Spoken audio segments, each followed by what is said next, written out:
The Prestige Theory. Did Robert Angier fake his death? In the world of the Prestige, where illusion reigns supreme and ambition knows no bounds, every moment is layered with secrets waiting to be uncovered. But beneath the film's most tragic and shocking twist lies a question steeped in mystery. Did Robert Angier, the master magician obsessed with outshining his rival, actually fake his own death? What if his final act wasn't a sacrifice, but the ultimate deception? In this video, we'll explore a compelling theory that could flip the ending of the Prestige on its head. Prepare yourself as we dive into the mind of a man who lived for the trick, and may have just pulled off the greatest illusion of all. Let's begin with the infamous and heart-stopping water tank scene. Angier drowns in plain sight, trapped in the deadly apparatus he once used to frame Bordon for sabotage. The panic in the scene is tangible, Cutter's desperation to save him, the audience's horrified gasps, and Bordon's stunned reaction. This moment cements the rivalry between the two magicians as something far darker than a professional feud. It's a battle where victory comes at the highest cost. But as devastating as the scene seems, it leaves behind subtle breadcrumbs of curiosity. If Angier's entire life was a facade, an intricate game of misdirection, could this death have been just another illusion? After all, this is not a man who shies away from sacrificing everything for his craft. Or perhaps he never intended to sacrifice anything at all. Early in the Prestige, a crucial yet understated moment shows Angier training himself to hold his breath. He spends agonizing seconds underwater, testing his endurance and pushing himself beyond limits. This moment isn't just character development, it's a scene rich with meaning. It establishes that Angier, as an entertainer, is willing to endure physical pain to master his illusions. But more importantly, it suggests this skill was not just ornamental. It could have been integral to his survival. Later in the film, the same water tank becomes a chilling centerpiece for his supposed death. But think about it. Would a man so obsessed with preparation, who specifically trained to withstand the conditions of drowning, truly succumb to the very thing he had been rehearsing to control? Or was this skill precisely why he survived? Another curious detail about Angier is his limp.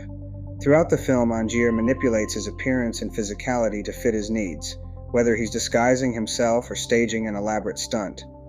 The limp appears authentic, but could it have been an intentional layer of misdirection? What purpose would faking an injury serve? For a magician of Angier's caliber, the answer is simple. It lowers people's expectations of his physical capabilities, convincing everyone that he is limited or vulnerable when he is anything but. This could have made his already dangerous water tank trick seem impossible to survive, thus completing the illusion of his death. If Angier's limp was yet another act, then the audience, his colleagues, and even his rival Bordon all underestimated how far he would go to maintain his illusion.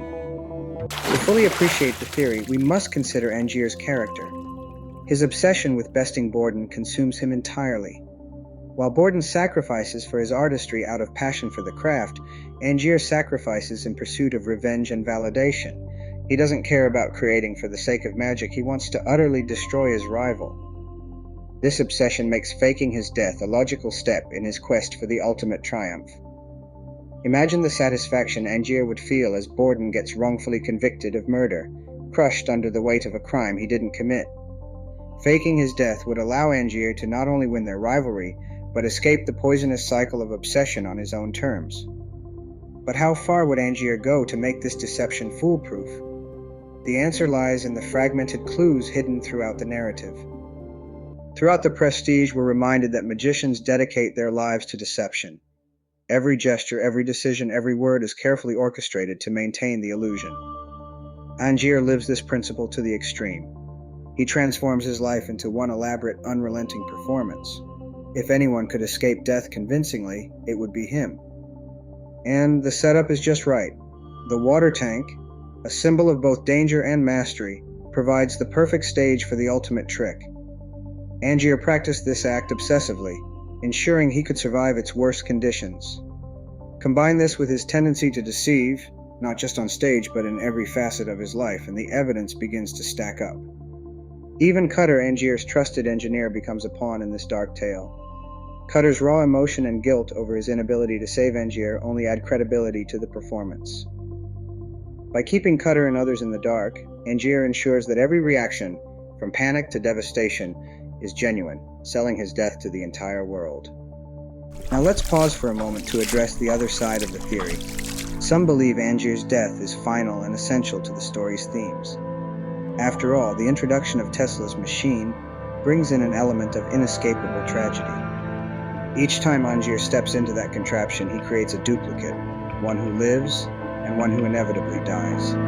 This horrifying moral dilemma mirrors the sacrifices magicians must make for their craft. If Angier deceived his audience at the moment of his death, then this recurring motif loses some of its weight.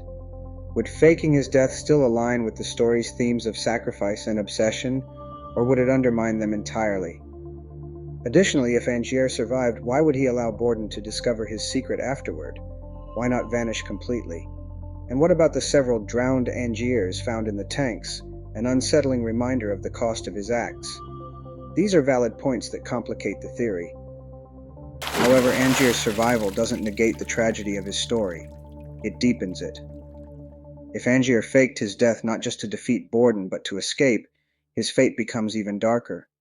He would be alive, yes, but living as a shadow of himself, far from the limelight, and forever removed from the craft he poured his soul into. It would highlight the ultimate price of his obsession. He won the rivalry, yet in doing so, destroyed everything that made him who he was. Moreover, such an ending sharpens the eerie tone of the film. It reminds us that illusionists don't just trick their audience. They trick themselves, losing their identity in the labyrinth of lies they construct. Angier's potential survival transforms him into more than a tragic artist. He becomes a cautionary tale about the cost of deception. Analyzing this theory through the lens of the film's deeper themes reveals a striking parallel between Angier and his illusions. Magicians, by their nature, blur reality and fiction. They manipulate light, shadow, and perception to create a version of the truth that captivates and terrifies. Could Angier's staged death simply be an extension of this? A final masterstroke where everything, including his rival, his friends, and the audience, were unwitting participants. The water tank, a claustrophobic metal coffin, is itself a metaphor for the suffocating nature of their rivalry. If Angier truly survived, it could symbolize his ability to escape the destructive cycle their obsession created. Or perhaps it's something darker. Angier lives on, but his soul remains drowned, forever submerged in the lie he made his reality. Whether you believe Robert Angier truly died or faked his end, the theory demands re-examination of the Prestige. The clues, the themes, the character motivations, they all support the idea of a man who could and would outsmart everyone, even death itself. But in doing so, Angier becomes both a genius and a tragic figure, consumed entirely by the pursuit of his obsession. As viewers, we're left with a haunting question. Is mastery of illusion worth the price of your humanity? Angier's story, whether one of death or deception, is a chilling reminder of the thin line between brilliance and self-destruction. In the Prestige, every trick demands a pledge, a turn, and a prestige. But even the most observant audience members may miss the greatest illusion of all. Was Robert Angier's death real? Or did he achieve his ultimate victory by faking his demise and escaping into the shadows? Perhaps we'll never know for sure. But what we can say is this. In the world of magic, nothing is ever as it seems.